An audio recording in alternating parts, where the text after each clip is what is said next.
In other videos, I've recommended that you save 20% of your after-tax income. But how should you prioritize that savings? Number one is that if your employer makes matching contributions to your 401k plan, always contribute enough to get the entire match. Not doing so is like not cashing your paycheck. Money that your company contributes to your 401k plan counts as part of your goal of saving 20% of after-tax income. Start saving for your retirement and your other goals. 20% of your after-tax income should be earmarked for savings. This is you paying you. Put 10% of after-tax income into an IRA, a 401k, or another retirement account. Elsewhere in the course, we'll talk about different types of retirement accounts. If you're over 35 years old and you haven't started saving for retirement, you should put more than 10% into your retirement savings. If you work for a company that makes matching contributions to your retirement account, that matching contribution counts towards your 10%. Use the next 5% to build up a security fund and then to save for a down payment on a home or to pay off principal on the mortgage of the home you own. If you aren't renting and don't intend to buy a home, put that 5% into retirement savings. If you don't own a home when you retire, you're going to need more in retirement savings. Let's talk for a moment about a security fund, also referred to as an emergency fund or a rainy day fund. In their book, All You're Worth, Elizabeth Warren and Ann Tyagi recommend keeping 6 months of your must-have expenses in this fund. This is a good rule of thumb, but how much you need is going to vary from person to person. If you have a high income, a secure job, and other savings, you may not need a 6-month cushion. However, if your income is unstable or your chance of losing your job greater than average, you may need a bigger security fund. If your health is bad or you have a job that has a high risk of injury, you may also need a bigger security fund.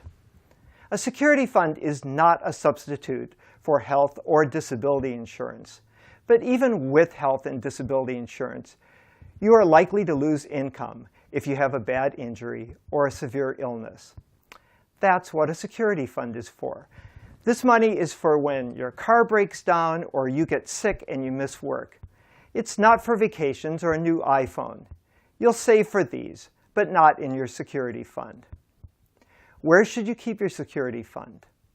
Not in your checking account. That just makes it too easy to spend. But you don't want to put it in an illiquid or volatile investments. So don't put it in a certificate of deposit because early withdrawals are subject to penalties. And don't put it in the stock market. Too many ups and downs. Either keep your security fund in a standard savings account or in a money market account. You need to be able to access your security fund quickly when things go wrong, but you don't want to use it for non-emergency expenses. If you do have an emergency, such as an unexpected car repair, pay for it out of your security fund and then start rebuilding the fund when you get your next paycheck.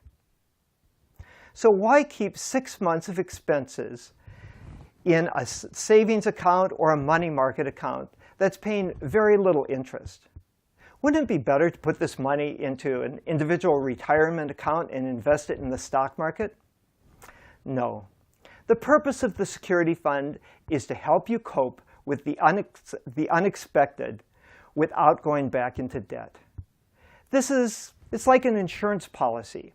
It costs you something, but it's worth it. In the long run, you're better off giving up some of the investment return and avoiding crushing credit card debt. Saving 20% of after-tax income is a good goal, but for most people, it's going to take a while to work up to saving this much. I've suggested saving 10 of this 20% in a retirement account, using the next 5% to create a security fund, and once that's done, either saving for a down payment on a house or increasing your contributions to your retirement account. What about the final 5%? Use the final 5% to save for something that's important to you. Your daughter's education or a special trip you hope to take someday. You decide. But if you got off to a late start with your retirement savings, you should keep your focus there for a while. What about things in the wants category? Money for Christmas, money for a new couch or a new personal computer or a week in Hawaii. Things that are a bit too big to pay for out of your monthly check, but definitely fall into the wants category. Pay for your wants in advance. Save up for them and buy them once you have the money. Don't let things you want drive you back into debt. You're going to enjoy a vacation more if you pay for it in advance, and it will cost you far less in the long run. How much you save for your short-term goals really depends on what you want and what you can afford. This isn't part of your 20% long-term savings. This is simply the sound practice of saving money first and then buying, rather than buying now and going into debt. Finally, parents of young children often ask themselves whether they should first save for their children's education or for their own retirement. You should first save for your retirement and then for your children's education. There are other ways, such as loans and scholarships, to pay for tuition. There are no retirement scholarships.